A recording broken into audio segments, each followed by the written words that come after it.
Welcome back to the Tuxes Tomahawks podcast. I'm Adam Dorito, and I know I'm back from DC. I've been off for a couple of weeks because I've been doing crazy things across the country, getting ready for the midterms. But I had an interesting gentleman reach out to me. His name is Christopher Hill, and he does philanthropic travel brands from New Zealand. He's a husband and a father, and I figured we'd take a break from the normal type of podcast interviews we do and get somebody here that has more of a lighter subject to talk about. So thank you so much for coming on the show, Chris. Thanks so much for having me, Adam. So tell me more about you. You're all the way in New Zealand, correct? That's correct, yes. You know, it's one of the countries I've always wanted to go to. I haven't been there yet. I've been to so many countries, but I haven't been across there yet. So tell me about you. Like, where'd you come from? How did you grow up? You know, how did you get involved in all the great things that you're doing? Whoa. Well, I was born in New Zealand. Though at the age of 12, we moved to Australia for 6 years. So did all my high schooling was in Australia, and then moved back to New Zealand for college. And once I finished college, I ended up in London for 6 years. And it was at that point I went into investment banking up there. And in that 6th year, I took a trip to South Africa. And it was on that trip that I, in addition to going on safari and exploring the wonders of Cape Town and the Garden Route and places like that, I also helped to build a house for a family in one of the townships. And this is the sort of the slum area just outside of Cape Town. And it was by doing that it sort of added 2 extra dimensions to travel for me. Firstly, I actually, I got to engage with the local people and hear their stories and gain insights into their lives. And that was wonderful in itself. But secondly, I actually also, it just felt great to make a difference in the lives of the family that we were helping build alongside. And so I got thinking, well, I've learned some good business skills. Why don't I put them to something I find a bit more meaningful and fulfilling and make it easy for others to have similar experiences to what I've just had.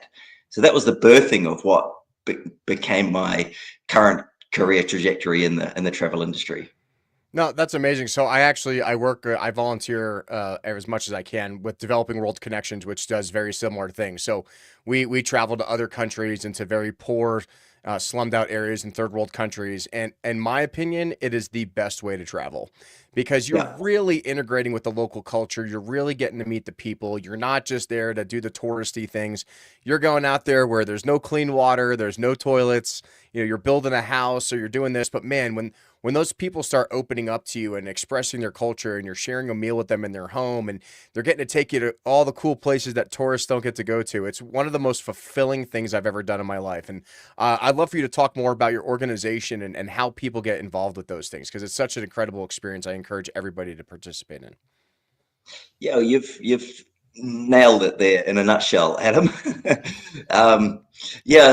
We basically, what we do is we create tailor-made itineraries for people. So every trip is unique. We predominantly focus on families, but that's not to exclude any other segment. And the idea, typically how a trip gets created, is that a client will complete the Plan My Trip form on our website. and that's really an information gathering form, getting as much details as possible around destinations of interest, ways of help that are in interest, what people like to do in their leisure time. It's worth noting that our trips are a combination of Right. serving and relaxation, and that can be, as I say, tailored to exactly how long you want to spend on how you want to divide up your trip. But most typically, it's like a 7-8 day trip with 3 days of service and then 4 days of chilling out, relaxing, exploring the destination. And so the ways to help, typically our most popular ones are around that building project type thing that I mentioned. Right. Also, environmental wildlife conservation, being a reading partner. And then we've got some sort of a catch-all category, which is around community upliftment. And then finally, if you've got specialist skills, such as, being a doctor or a nurse or a physical therapist, then we find a match for those as well. So, what are some of the countries that you like to go to the most, or what are your clients mostly invested in? So, like, I've spent time in South America, I've spent time in Nepal, I've even been to the UK, Ireland, Scotland. I've been all around those places as well, and obviously the Middle East, but that was mostly with my military career, and it was not as much humanitarian stuff as I thought it was going to be. More drone strikes and things like that. But anyway, so Sure. so especially out in New Zealand, it must be a different environment. So, ironically, in the Army now, I got reassigned to Indo-PACOM. So our flag is out of Hawaii now. So we do a lot of the small islands out there north of Australia and around New Zealand, helping them build critical infrastructure. And that's just on the military side. So I am fascinated to learn about the opportunities that you have with your clientele outside of New Zealand there, because it must be very different than what people are used to. Well, yeah, sort of, Adam. But with probably the important thing to add, that actually most of our clients are American, Oh, and really? I figured. yeah, in fact, 95% of our clients are Americans, Hmm. and so the most popular would be probably Central America, Hmm. so Costa Rica, Belize, Guatemala, Hmm. and then I'd say then it's probably a tie between our African destinations and our Asian ones. Yeah. So within Africa, Kenya is probably the most popular, but also South Africa and Zambia are popular. And then in Asia, it would be Thailand, Cambodia, Indonesia, and Vietnam. Right. So what are some of the projects you guys have worked on with your Hmm. clientele? What are some of the favorite things that you've done in those countries? Yeah. So just ranging through a few. Uh, One of our most popular ones is in we offer it in Belize and Peru and India, and that's installing eco-friendly stoves in Mm, people's homes. And these stoves replace the traditional huts, sorry, traditional flames, open flames that you find in traditional huts. right. And and the beauty of these stoves is that, one, that they're enclosed. So in the traditional model, you've got an open flames, and so there's the risk of, particularly with young kids running around, them getting burnt. And so by having an enclosed stove, you eliminate that risk. And by having a chimney to expel the smoke, you dramatically reduce respiratory problems such as asthma. And then thirdly, from an environmental perspective, they're a win as well because they're much more energy efficient. So that's one really popular one, particularly good as well because you can complete it in just 2 or 3 days from start to finish Right. with expert local supervision. So yeah, that's one. A favorite of mine is in Bali in Indonesia, and that is installing disabled accessible bathroom for a Mm, paraplegic. And the the reason I love it is, even though the impact is really focused on one person, i.e. the paraplegic, the impact on their life is so profound that I just love it. And the context for it is that in Bali, being a Hindu island, if you're born with a disability, it's considered like bad karma. And so someone with um, a paraplegic person can be really sadly so like hidden away from the rest of the world and lead very isolated, lonely life. And so to be able to bring about a measure of dignity and independence in an area so personal as going to the bathroom, it's, as I say, really, really profound. So that's another favorite of mine. And then thirdly, I would say something a little bit different is what we offer in Argentina. Hmm. And that is creating solar heating panels using recycled bottles and cans Interesting. for families. So yeah, that's another favorite. Yeah, I would say that people who have never really traveled outside the Western world, basically countries that we live in, and especially Americans, they don't have a concept of how much differently the rest of the world lives than us, right? And when they go into these countries, they realize, oh, I can't just like plug in my cell phone, and the toilets don't really work, or they're not what I thought they were, or there's no heating or air conditioning or anything like that. Things that we really do take for granted in our countries, respectively. And I think it gives a different appreciation because I mean, really, probably more than 80% of the world lives in these types of conditions that you have experienced in these countries, just like I have.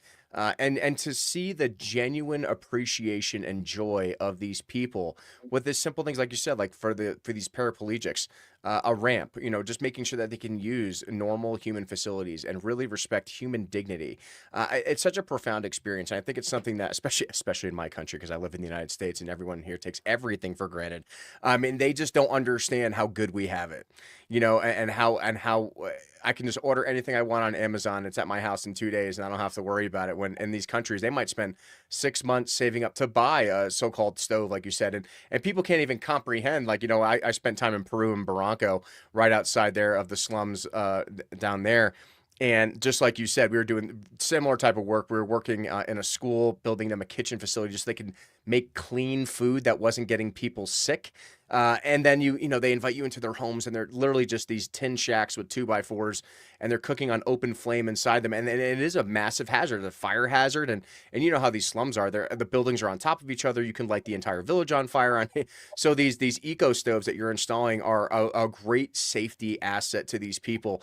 And like you said, natural gas and propane is 87% efficient compared to cutting down the forest. And that's another ecological thing that people don't want to talk about, is that the reason why natural gas and liquefied petroleum is so important in these countries is because it prevents them from cutting down their rainforests and cutting down all of the vegetation that they have, and because they need to cook food. And like I said, I'm a civil affairs officer, so the way we always talk about it is that the three quickest ways to destabilize a population is access to food, access to water, and access to electricity. And if you can just focus on those three things, people are happier, they're healthier, they're not at war with each other, they're not trying to steal each other's stuff. Because when you get down to it, you start taking around away those resources, people will compete for them because they have Yeah. to feed their kids, they have to feed their families. So by doing these things, outside of a military context, you are help stabilizing and bringing peace to other nations through these processes, and it's so important. Like I said, I can't thank you enough for doing what you're doing, because, like I said, I work in these missions as well, and it is a critical part of my moral and ethical stance as a person to do these things, and I think that more people need to reach out to you to get involved in these things as much as they can, because we have so much opportunity and we have so much assets available to us. And, sometimes people think donating $5 on a website is good enough for me for the year. I can do this. But like going out and doing the work really changes your mind about what it means to be a human in our civilization, for sure. Yeah, it's night and day between making a donation and actually going out there physically and seeing it firsthand. Mm. So talk to me about the process. Like you got involved. Like, how did you start it up? And then, when you're signing all these people up, and you're what are the organizations that you're working with on the ground, and how do you keep track of all this? Because I mean, I work with Marty France and Developing World Connections on this stuff, and sometimes I think his head's going to explode because of all the Excel sheets he's got to keep track of, and all the contacts he's got to do, and all the WhatsApp things, and then you're translating between multiple different languages to try to communicate with the locals. Like, how do you set this all up to make the process as simple as possible? Because I'm sure a lot of Americans that reach out to you have no idea what to expect, and it's the first time they wore a pair of hiking shoes sometimes. They're going out and buying it, and then they're jumping on a plane for 18 hours and flying somewhere. So explain the process to me, and how you get people involved, and how they can start whatever from Nebraska and then they end up in Guatemala. Like how does that all work? Yeah, well, I mentioned the plan my trip form. I should add to that that every inquiry that comes through the website, such as through that form, comes through to me. One of my passion projects is crafting these itineraries for our clients, and so yeah, I handle every single one of them. And really, it's once that form is, and then a relationship begins with our client, and it's up to me then to draw on the 20 plus years of experience of doing this to truly understand what our clients want to get out of their trip, and create that perfect itinerary. But so it's a two-way flow, absolutely. And that can be, jumping on a call. It can be, either Zoom or phone call, or just an email exchange, just iteratively tweaking an itinerary that I propose to them to fine tune it to make it perfect for exactly what they're looking for, and within the budget parameters that are set as well.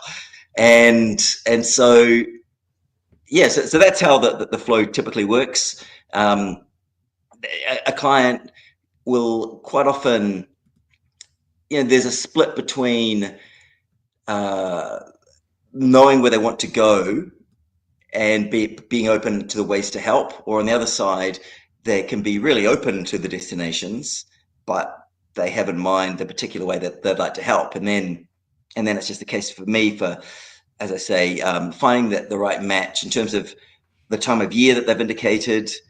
Can be helpful. It might be, I don't know, off the top of my head, let's say that they pick Costa Rica and Kenya, and Mhm. July is their month that they want to travel. Let's keep it simple. They've just chosen two. I would probably tend to say, well, Costa Rica in July is quite wet, and so might be best to avoid that. Whereas Kenya, you're looking at the wildebeest migration is happening at that time, so it's, Right. it can be a great time to go.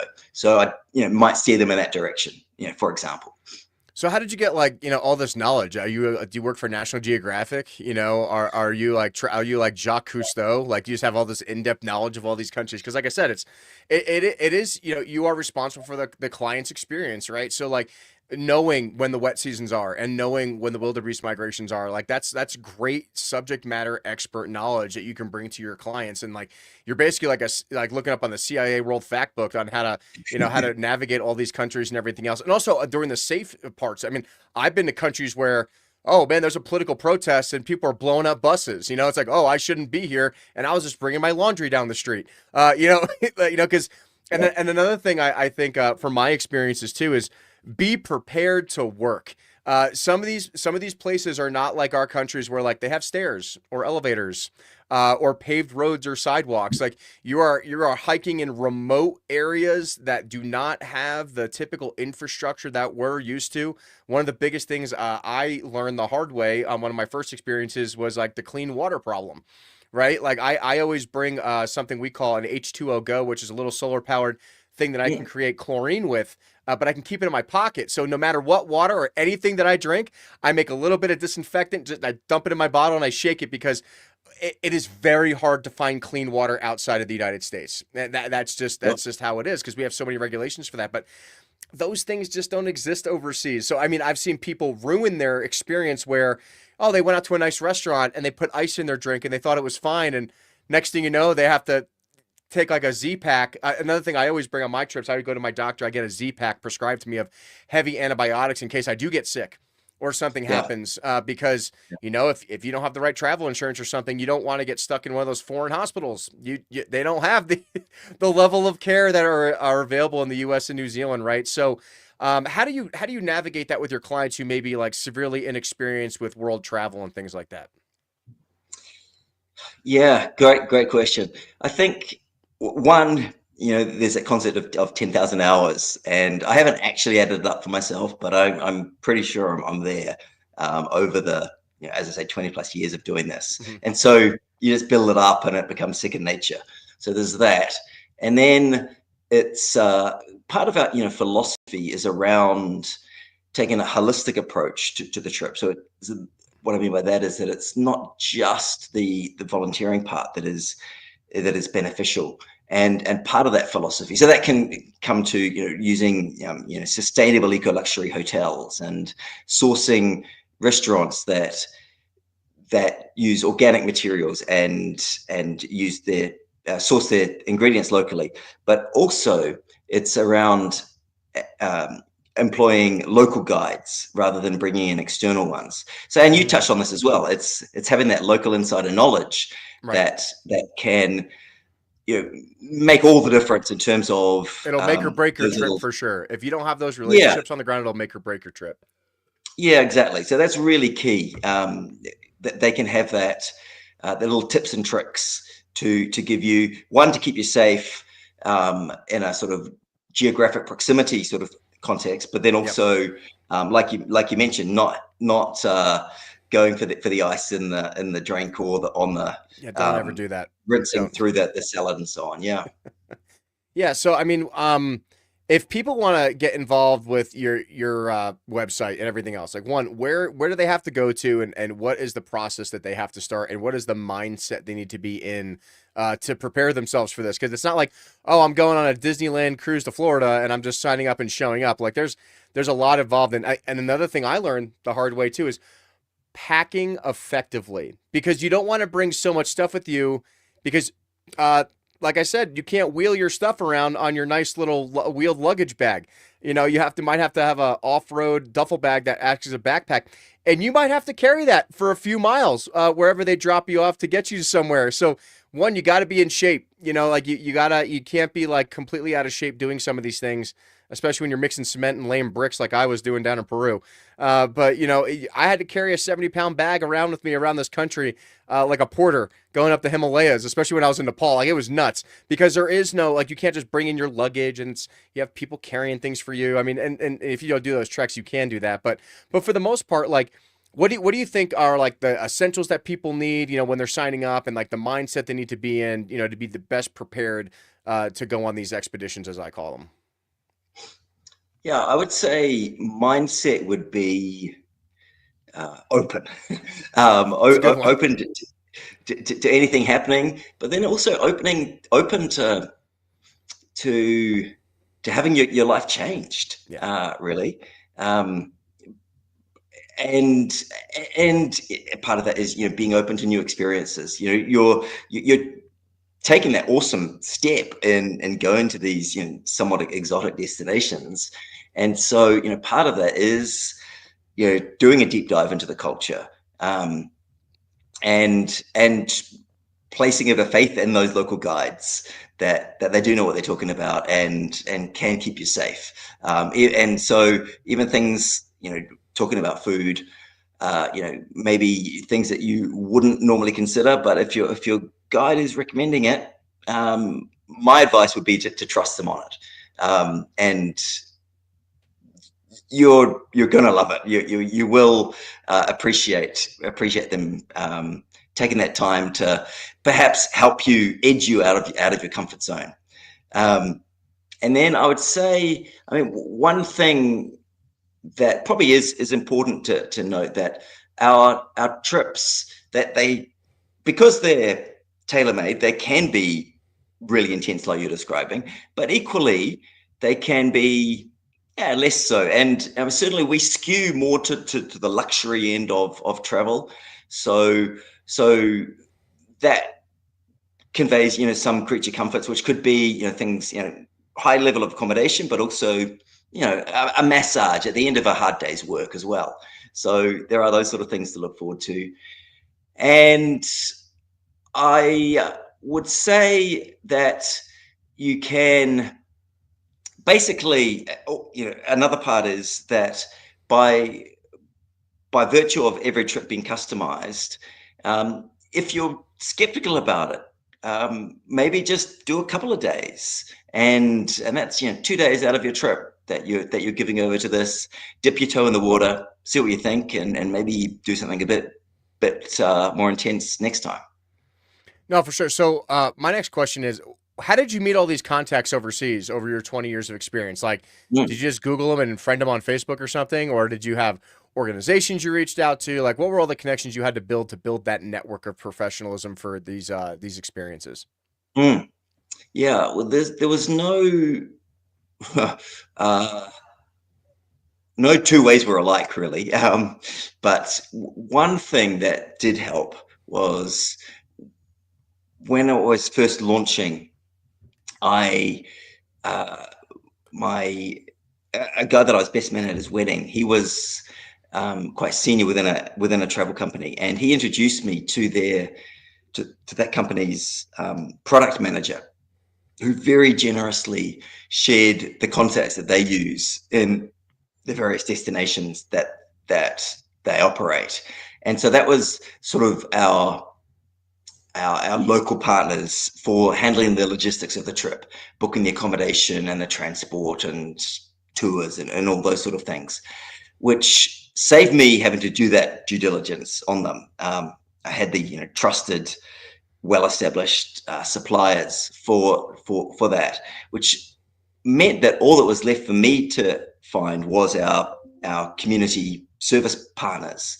And so I then spent essentially 2 years before launching, traveling the world and building these relationships.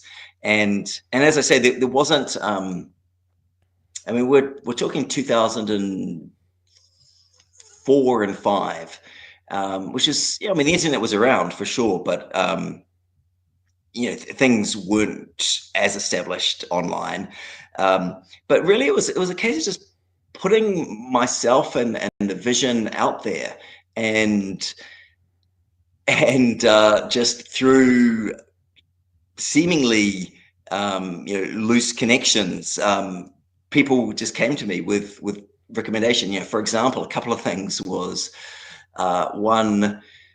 Uh, a woman said to me, "Oh, you should get in contact with my friend Annette, because she's just come back from spending a year in Bali, volunteering there, and she Hmm. was an employee of Vodafone, the mobile phone company, and the Vodafone Foundation sponsored her to spend a year as an employee, but still actually just volunteering in Bali, and so yeah, she was more than happy to grab a coffee with me, and she said yes, the charity she was working for mostly focused on building or creating prosthetic limbs for Fascinating. amputees and so on.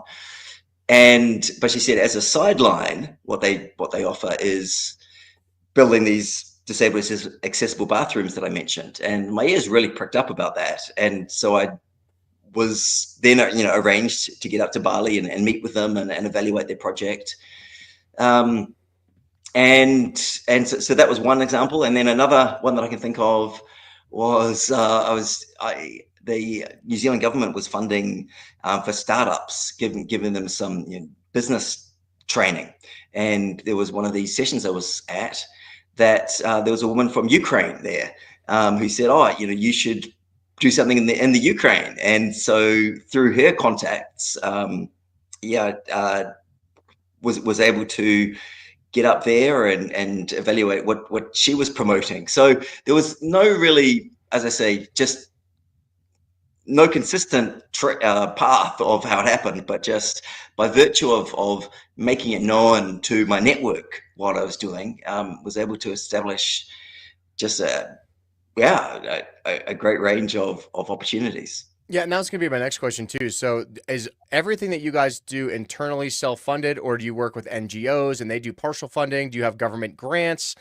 for some of the bigger projects? Because unless you have like some super wealthy clients that are coming in, I'm sure you're not dropping a couple $1 million building a sports complex or something in some of these countries. So, explain the levels they can participate at, whether it's like, whether it's just the eco stoves, it's all self-funded, or whether they're multi, NGO, multi-organization projects. Like, how does that all work?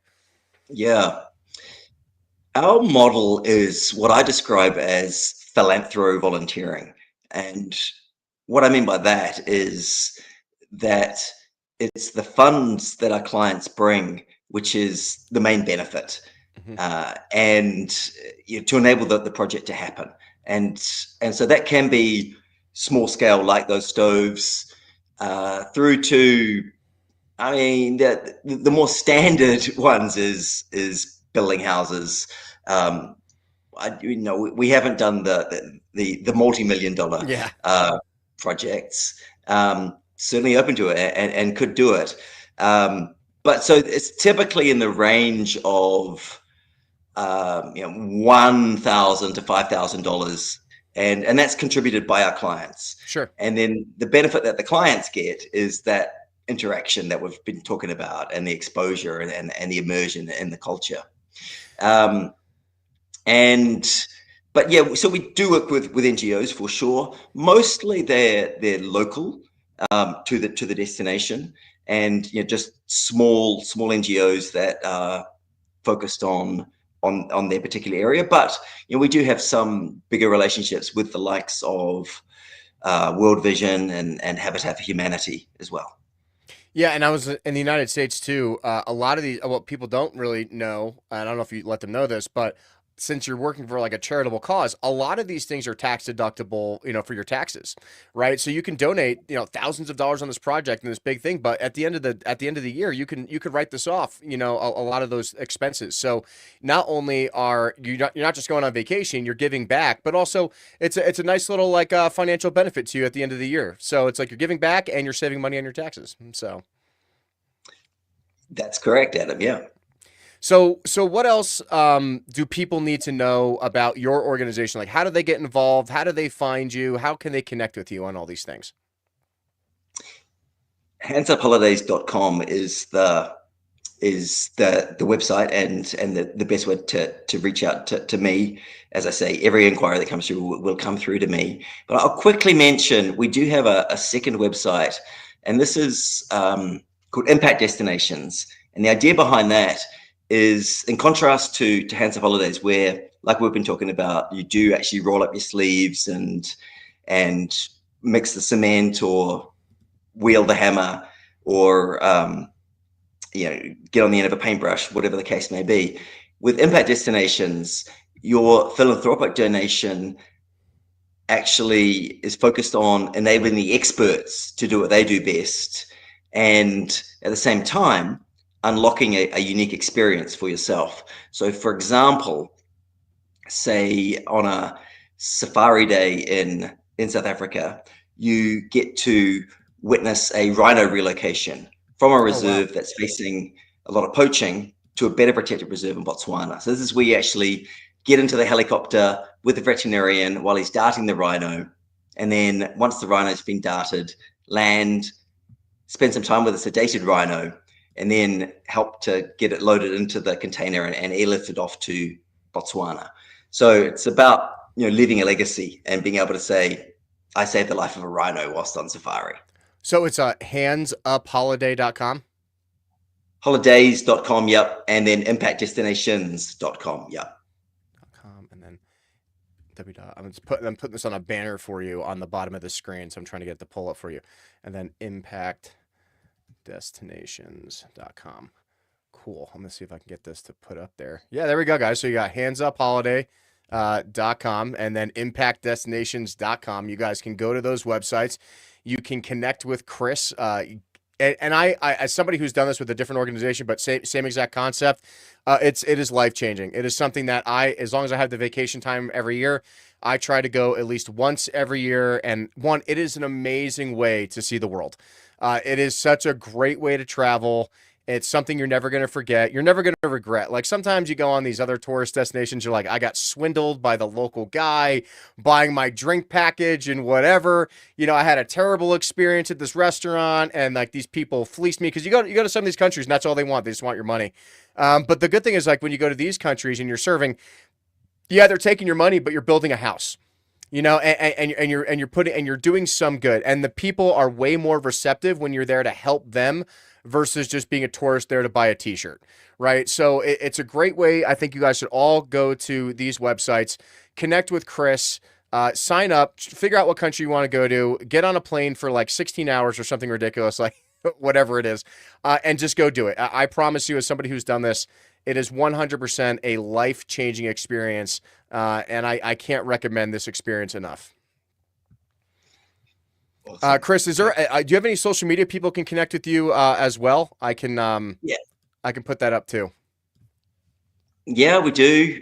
We've got Instagram, which is Instagram/Hands Up Holidays and Instagram/Impact Destinations. Cool. And then impact. So do that, save, and I could do this and just show. So there you go, guys. Instagram, Hands Up Holidays, and then Impact Destinations.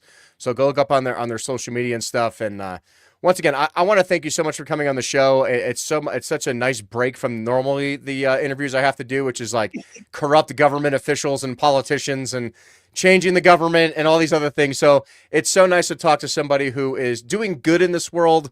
What humans are meant to do is taking care of each other.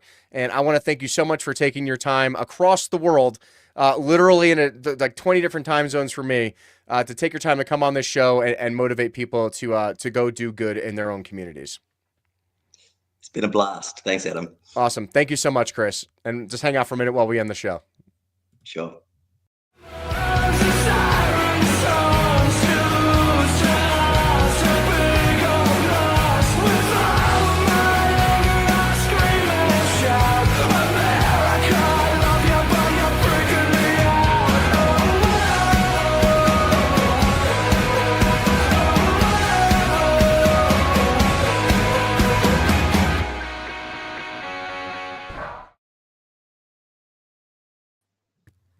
Cool, man. That was